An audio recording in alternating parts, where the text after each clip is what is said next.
Hey guys, welcome back to PoisonCap. I'm DST, and it's been a while.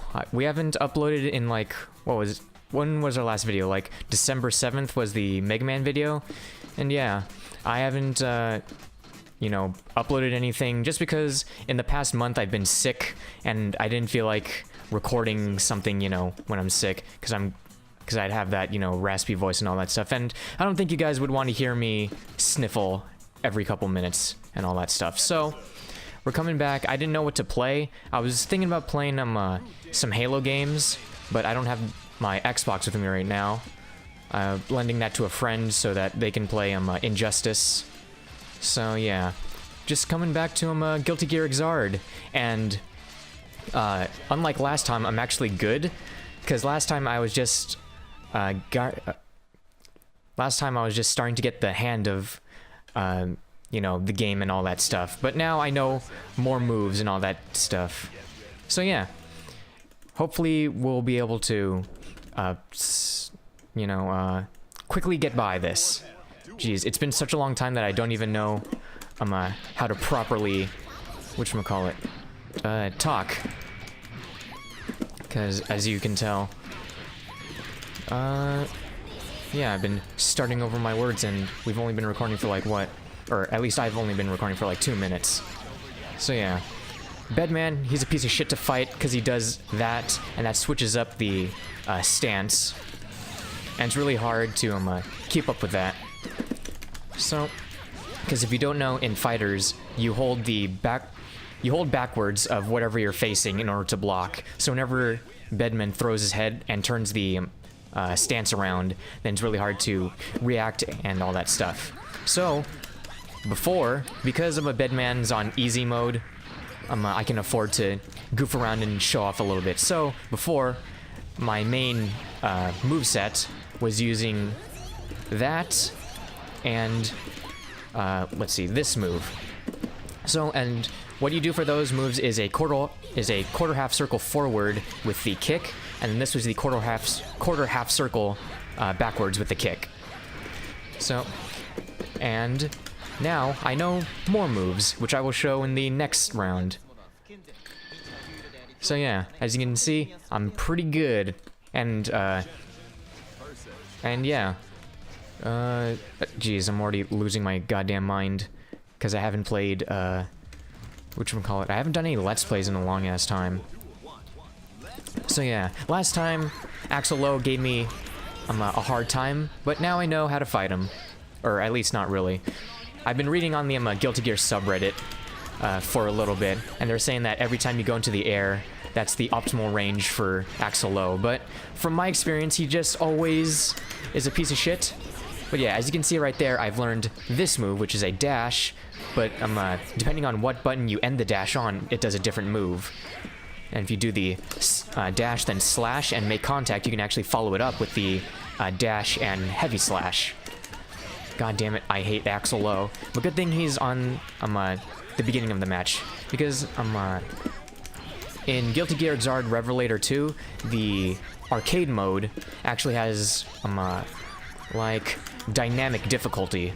So even if you choose normal, the characters won't start out on normal. They'll actually start out on easy, and then the more you win, the harder they get, even going over to hard difficulty, which I find really annoying, because if you die even once on a enemy, then the next round you fight them or do a rematch, it'll be the lower difficulty, so you can't even prove yourself by overcoming a challenge. They just assume that you're gonna want to lower the difficulty, which is, I feel, is super insulting to the player, even though it does make the battles easier. I don't know, just, that's, whenever you beat somebody that the game has artificially lowered their difficulty, it just, you don't get that feeling of pride and accomplishment, you know? You just feel like the win was given to you. And we'll just, yeah, do that. Oh, that's a cool pose. I've never seen her like that.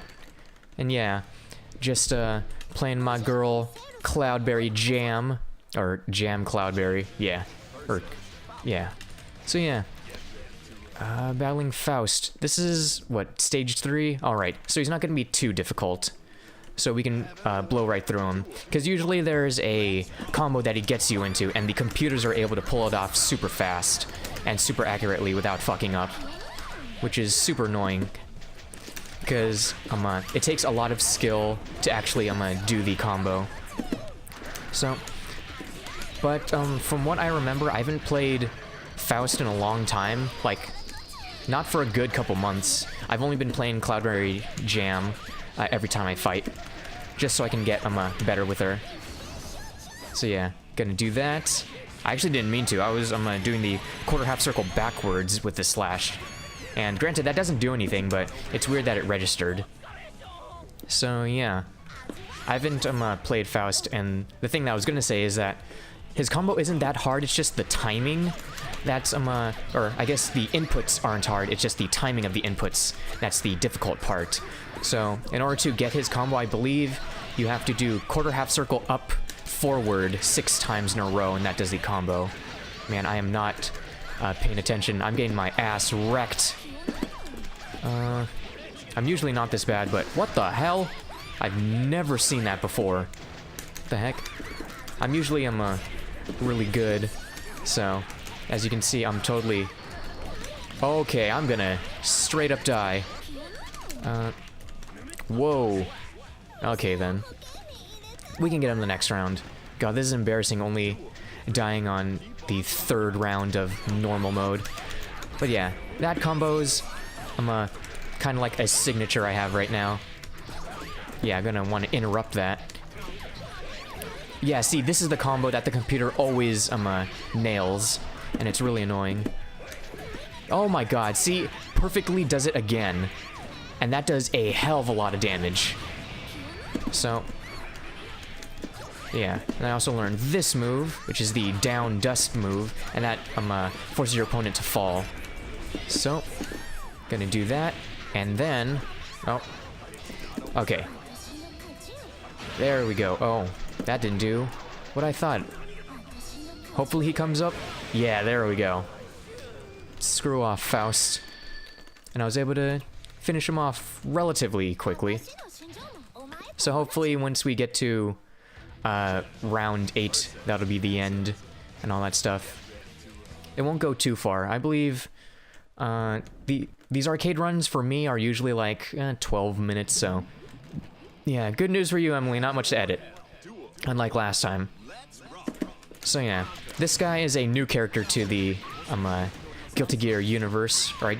Is he new? I don't know. All I know is that I saw him in the story and he wasn't playable initially. This guy is like late game DLC for the Rev 2 update of Revelator 1. And he's a pretty neat concept. He's a business ninja. Super cool. And his one funny thing about his character that I like is that his shuriken are actually business cards. So, and a lot of the characters acknowledge that and think that it's really weird.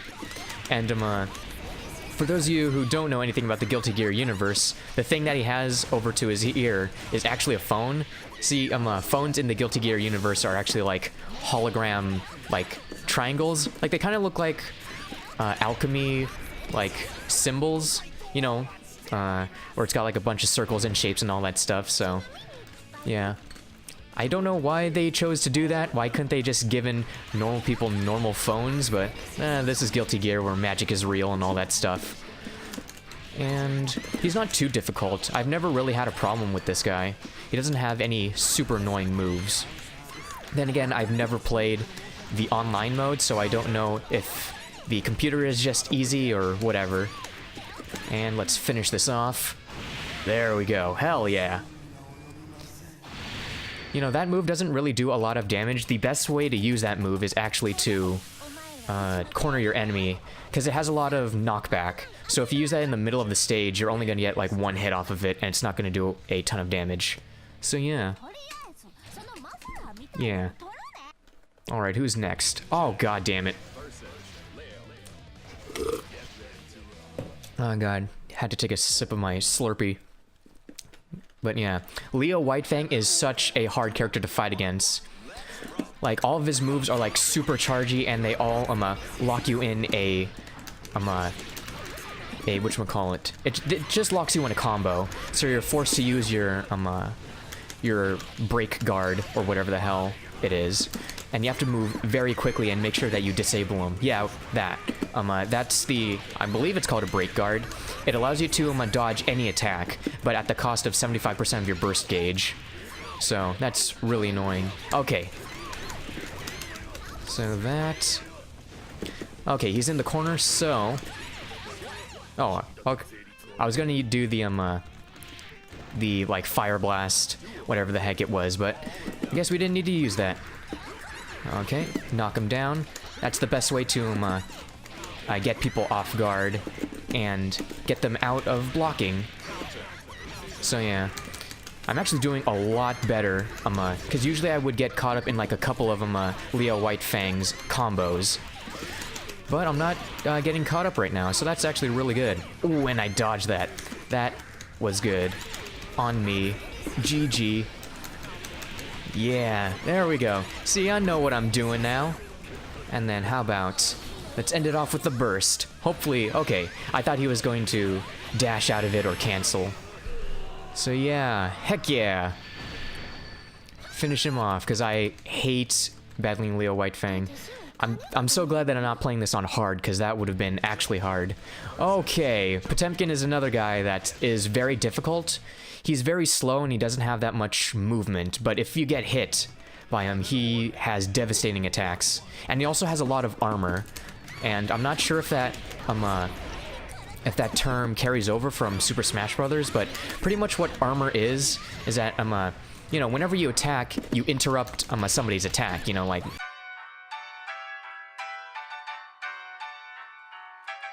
Hey guys, what's up? God motherfucking damn it. It wouldn't be a PoisonCap video without the recording setup to just fuck up and shit itself. Because every time I record, there's always something that goes wrong.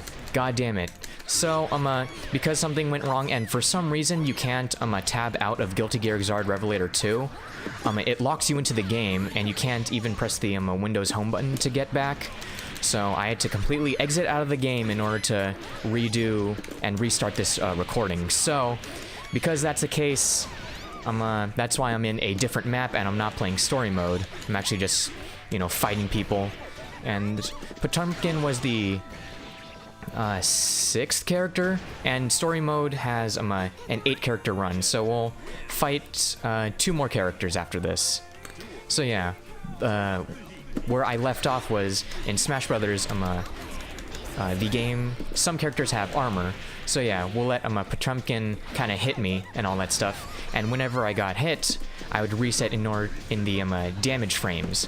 But some characters like Potemkin and I believe Sin Kisuke and whatchamacallit, see you just saw right there, have armor. And armor is pretty much when a move has armor, you're able to get hit while in that state without having your move interrupted. So if you're charging up like a huge attack and you have armor, you don't get interrupted and you can still dish out that attack without having to worry about, you know, everything being reset. So yeah, that's pretty much what armor is. Oh geez. So yeah. What was I saying in the lost footage? Oh yeah, I was also not gonna say, but... Jeez, I'm disgusted with myself with burping because I hate burping. But anyways. Let's see. Before I go on that thought... let's see. Let's do random, and... Let's do random. So the thing is, before I go off on what I was talking about before, in story mode, there are some characters you actually can't fight at all, and that's Elfelt and Kumheyon. And I have no idea why these characters are unfightable within the story mode, but I'll just fight them here because I don't have like much experience fighting these people. So we'll do Elfelt first, and then we'll do Kumheyon. So what I was saying before is that I was talking about how in Guilty Gear Xrd Revelator 2, I really like there's one detail in the game that if you get hit with a lot of heavy attacks, you actually get scratches and scuffs on your player model, which is really cool. I actually really like that. Makes the game more immersive and all that junk. So yeah, I believe, yeah, as you can see right there on Elfelt's dress, she's got some scuffs and dirt and all that stuff. So it's pretty neato. I was also gonna say, I said actually and also at the same time. I was also gonna say that did you know that Super Smash Bros. Brawl for the Wii was actually gonna have like battle damage on player models, but for some reason, like they're just not an active thing. I believe the files for some characters having different textures are still in the game. I know for a fact Meta Knight's is still in the game, and then I think Link's textures for a battle damage skin or battle damage effects are in the game. And yeah, I thought it was cool. I just think that it's really weird that they decided not to do that, or not even to do that in Super Smash Bros. 4 for the Wii U, because that kind of stuff has been around for a long time, at least in 3D fighters. I believe the earliest 3D fighter that showed damage on your player model was, what was it? I guess you can count Soul Calibur, or not Soul Calibur. Soul Calibur came out for the Dreamcast in like 2001. Soul Edge was the, I believe you could count Soul Edge, because in Soul Edge, your player model wouldn't get damaged. Oh man, I didn't want to play Kumheon in that color, so we're just gonna exit out. And Soul Edge, if you blocked too much, your damage received can actually break your weapons, so you'd be forced to fight hand-to-hand combat instead of using like swords or whatever. So just gonna go back to character select. But if we're talking about actual player models gaining damage or having like different textures, let's see. I haven't played a lot of early fighting games, so maybe it was Tekken. Maybe Tekken, or maybe it was Soul Calibur 4. Or, no, damage wasn't introduced, or breaking armor I don't think was introduced until Soul Calibur 5. So, but yeah. Point is that a lot of things, it's a feature that should have been in Smash Brothers, and should actively be in Smash Brothers and all that stuff. So yeah, that's neato. And also, fighting Kumheon, I discovered, like, the last time I was playing Kumheon, I said that he didn't appear in story mode, like the actual little girl inside the Kumheon suit. And that's actually false. In story mode, or I guess in episode mode, if you play through May's arcade mode, or if you play May's story mode, in the ending you meet Kumheon with Johnny, and Kumheon actually opens up, and quite literally, and reveals that they are in fact a little 19-year-old girl inside a mechanized robot suit, and May has a priceless expression on her face. It's pretty neato. But I said that I wanted to see more of that, and that's literally, besides that one ending cutscene and the intro opening and, you know, match opening for Kumheon, you don't get to see the actual little girl Kumheon, which sucks. And damn, perfect. That's a great thing to end it on. So yeah, that was pretty much this really quick, well, I guess it's not quick. We've got, what, 20-something recorded minutes, which is a lot longer than I expected. But, so yeah, I have no idea what I'm gonna play next. I'm thinking about doing, whatchamacallit, what's the game that everybody talks about with the anime girls? Doki Doki Literature Club. I want to do Doki Doki Literature Club next, but I've been, you know, thinking forward and back on whether I should do it or not, because it requires a lot of voices and reading, and if you know me, I don't know how to read. Like, my literacy is that of a second grader or something, you know. I can't read, I can't do voices, I'm no voice actor, even though I want to be a voice actor. But yeah, it's gonna be really hard on me, and I could play it if, well, I've already got friends that want me to play it, so I'll pretty much do that as the next video. So, until next time, stay gold, dudes.